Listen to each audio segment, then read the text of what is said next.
नमस्कार। आज हम एक ऐसे शक्तिशाली प्रतीक की गहराइयों में उतर रहे हैं जो भारतीय चेतना में एकदम रचा बसा है, भगवान शिव का त्रिशूल। अक्सर हम इसे सिर्फ एक हथियार की तरह देखते हैं, पर ये उससे कहीं ज्यादा है। ये शक्ति, रहस्य और आप कह सकते हैं गहरे दार्शनिक अर्थों का संगम है। आज की हमारी ये खास बातचीत अवधेश राणा के लेख भगवान शंकर का त्रिशूल शक्ति और रहस्य का प्रतीक पर आधारित रहेगी। हमारा मकसद है इस लेख के जरिए त्रिशूल की उत्पत्ति, इसके अलग अलग सिंबॉलिक मतलब और हमारी जिंदगी के लिए कितना रेलेवेंट है इसे समझना। बिल्कुल।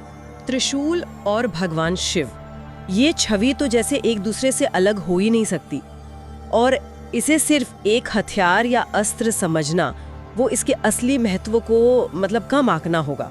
जैसा कि लेख में भी इशारा है, इसके पीछे जो फिलॉसफी है, जो ब्रह्मांडीय संकेत हैं, वो इसे बहुत खास, बहुत असाधारण बनाते हैं।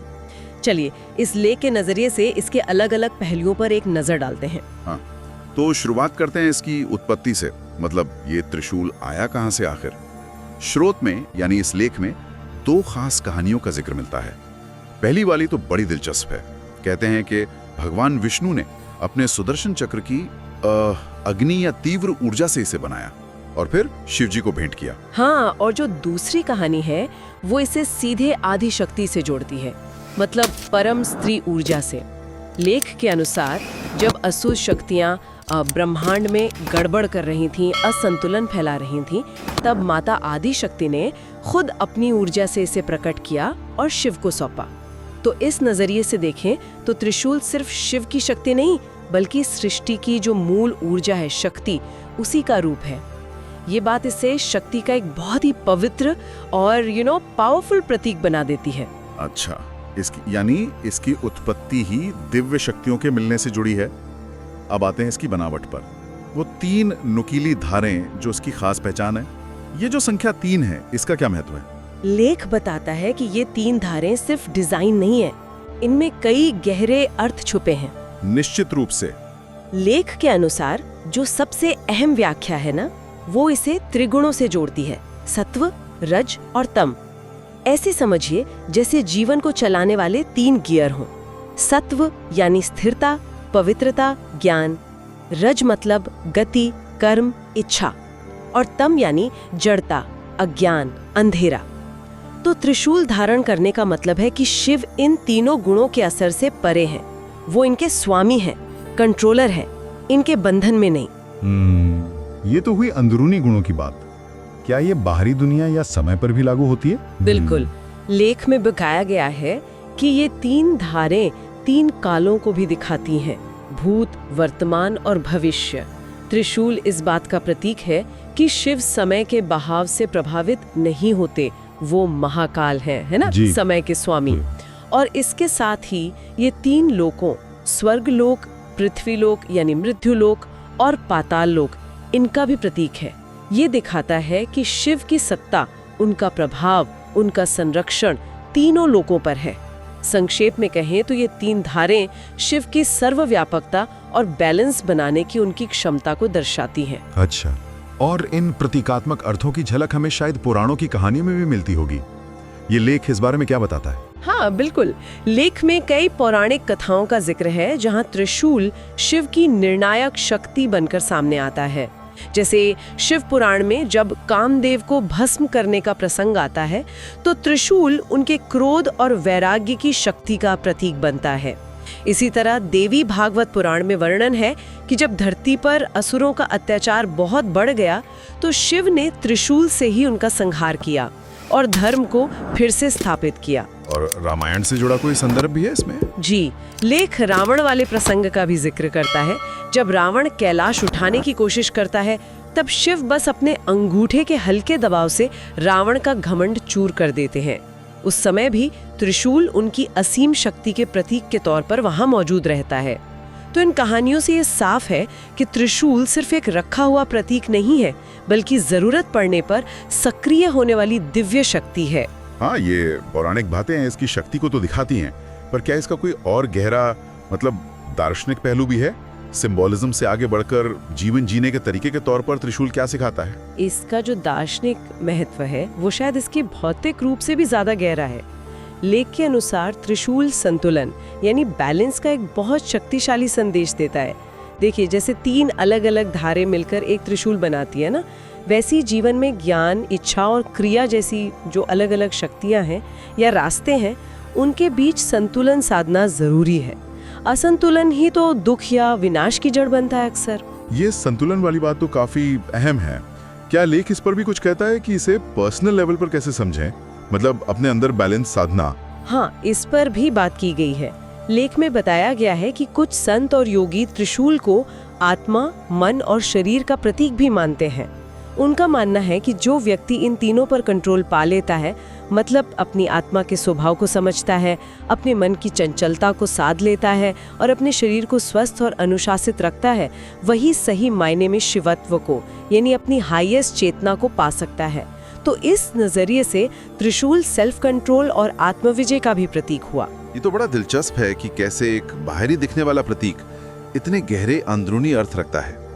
लेख में एक और एंगल भी दिया गया है जो इसे आज के समय से शायद साइंस की भाषा में समझने की एक कोशिश जैसा लगता है।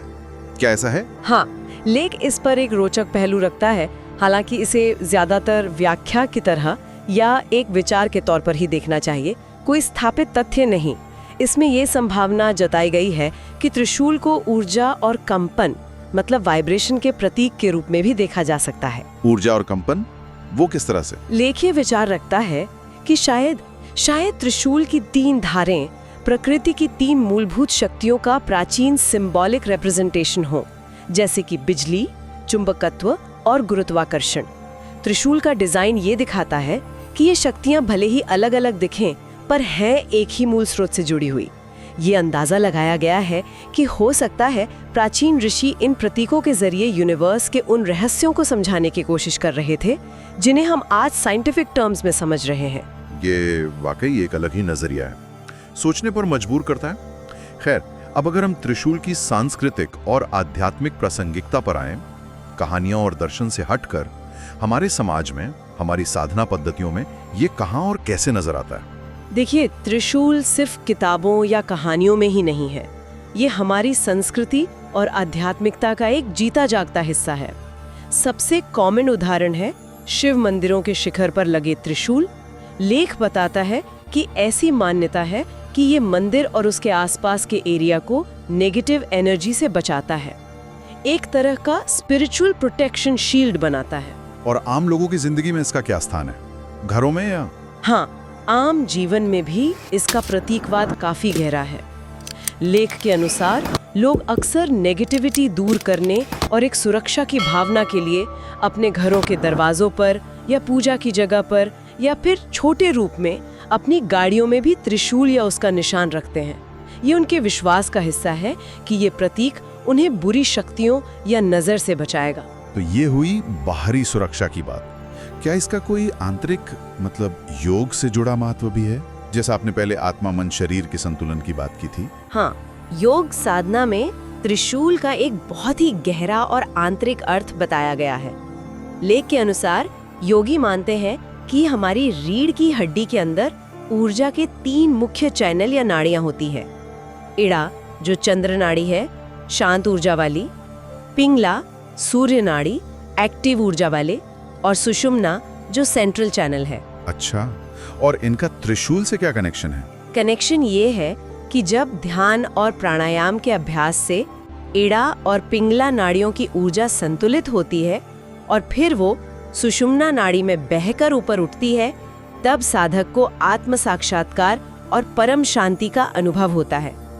ऊर्जा के इन 3 प्रवाहों का यही संतुलन और मिलन लेख के अनुसार त्रिशूल का असली आंतरिक अनुभव है। जो बाहरी त्रिशूल हम देखते हैं वो इसी आंतरिक संतुलन का प्रतीक है। वाह, ये तो बहुत ही गहरा संबंध है।